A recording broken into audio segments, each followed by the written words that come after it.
The Tao of Self-Confidence, episode 417. Welcome to the Tao of Self-Confidence, where I share stories of amazing women who have discovered their inner journey to self-confidence.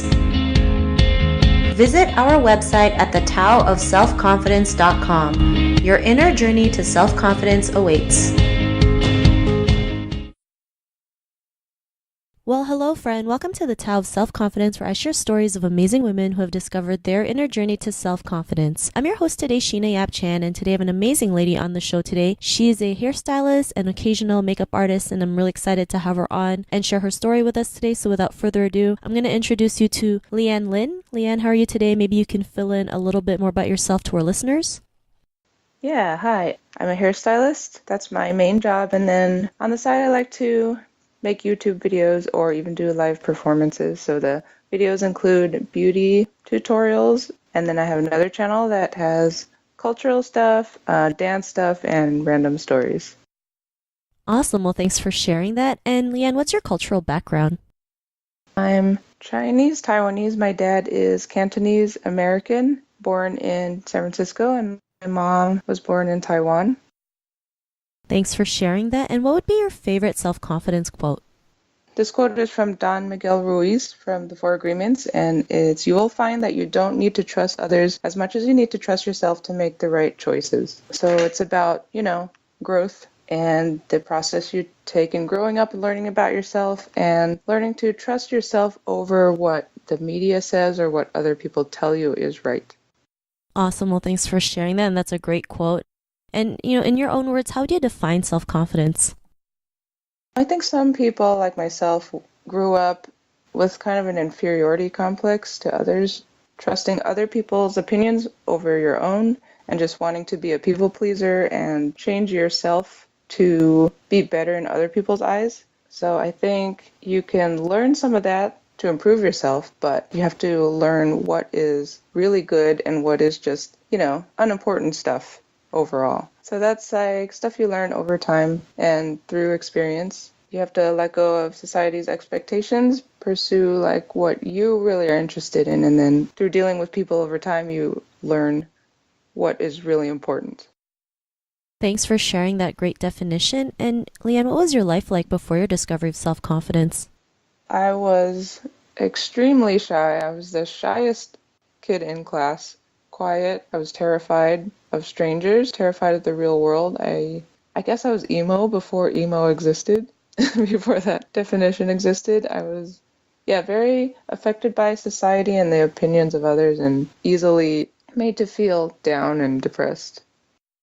Thanks for sharing that. And I think we all go through that, right? Especially like being afraid of the world, just growing up as an Asian woman, we're just told to follow one way and, just follow what people tell us to do, which kind of hurts us from trying to do things on our own because we feel like we have to second guess every single decision that we make. And what was that point in your life when, you could go out in the world and like be the person that you are today? What was that aha moment? I lived in Taiwan from 2010 to 2013, and I couldn't speak Mandarin.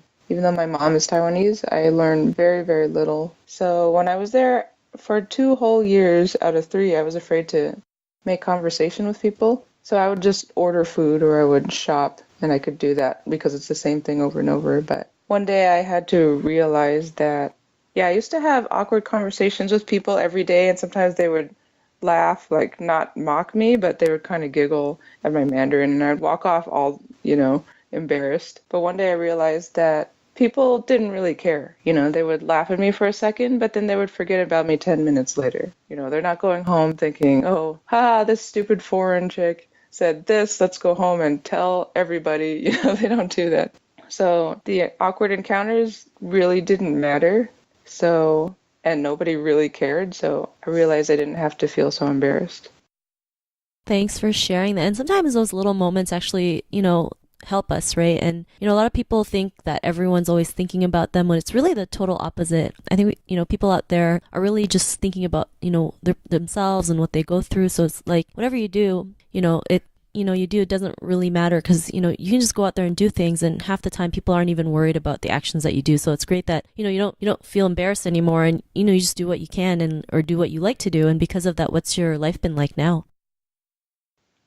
Oh man, so the first time I came down from San Francisco to LA, I was trying to model or act and trying to do, mainstream stuff because I thought that's what would make me happy and that's what would impress other people. But it was so negative and depressing with all the rejection that I wanted to escape it all and go to Taiwan. So when I came back, realizing that stuff about how other people react to me, I came back to LA and I just started making a lot of friends and making real relationships, multiple ones with creative people, and we make our own videos and projects and we perform live, and it's been like really rewarding and exciting, and it's amazing.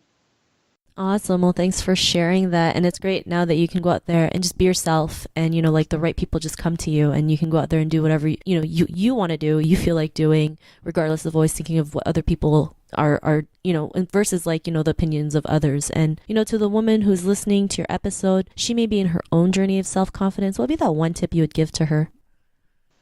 I would say pursuing your own interests really helps with your self-confidence because you see yourself improving at them. And when you, say you start getting paid for them, that also gives you a boost. Like I tried photography for a while and yeah, people were willing to pay me for my art. And that was an incredible confidence booster. I would say put yourself out of your comfort zone, travel alone because you'll be forced to interact with people and figure everything out for yourself, like figure out how to get places all by yourself. And then when you get there, you feel so good about it that you did it all on your own. Do things on your bucket list because it's rewarding and makes you feel satisfied. And meet people, realize that people aren't above you, that people want to make friends with you and they like you because it's going to lead to opportunities. Those are some great tips that you mentioned, so thanks again for sharing that. And if our listeners wanted to get to know a little bit more about you and what you do or check out some of your YouTube videos, is there any links or social media profiles we can connect with? Yeah, I have 2 YouTube channels. One is called Hey Lianne, HeyLianne, and that one has live performance stuff, funny stuff, and Taiwan-related stuff. Another one is Lianne Lin, Liannelin, and that's mostly beauty videos. And then my Instagram is Lianne507. Awesome. Well, thanks for sharing that. And to our listeners, if you want to connect with Lianne, you can also head on over to the taoofselfconfidence.com and search for Lianne's name. Her show notes will pop up along with everything else we talked about. And I really just want to thank Lianne for taking the time to share her story with us on self-confidence. So thank you so much. Thank you. Not a problem. It was great having you on the show. And to our listeners, be on the lookout for another new episode of another amazing woman's journey to self-confidence. And we'll talk to you soon. Bye for now. Thank you for tuning in to another amazing episode of The Tao of Self-Confidence. Visit our website at thetaoofselfconfidence.com to check out cool resources, blog articles, show recaps, and so much more. Your inner journey to self-confidence awaits.